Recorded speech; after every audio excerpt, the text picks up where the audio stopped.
একবার নৃসিংহ অবতারের রুদ্র রূপ দেখে নাকি স্বয়ং মহাদেবও ভয় পেয়ে গিয়েছিলেন। বিশ্বাস হচ্ছে না তো?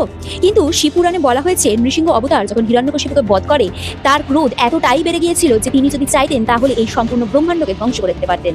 দেবতারা তখন ভয় পেয়ে শিবের শরণাপন্ন হলেন। মহাদেব বুঝলেন নৃসিংহকে থামানো না গেলে সমগ্র সৃষ্টি বিপর্যস্ত হবে।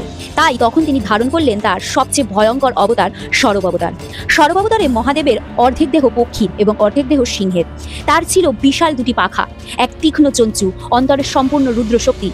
সরবের অগ্নিদীপ্ত দৃষ্টি দেখে দেবতারা অভিভূত হয়ে পড়েছিলেন। সরব আকাশে উড়ে গিয়ে তার দুই বিশাল ডানায় চাপতে ধরলেন নৃসিংহকে এবং তার তীক্ষ্ণ চঞ্চু দিয়ে বারবার আঘাত করতে থাকলেন। এতে নৃসিংহের ক্রোধ শান্ত তো হলোই না, উপরন্তু তার ক্রোধ সহস্রগুণ বেড়ে গেল।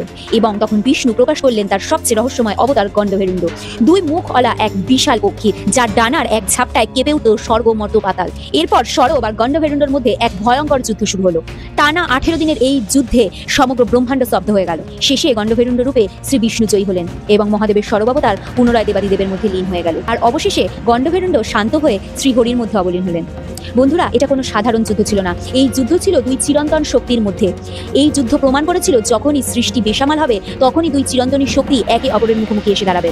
আর এরকম তথ্য যদি আপনাদের ভালো লেগে থাকে তাহলে চ্যানেলটিকে আজই সাবস্ক্রাইব করুন।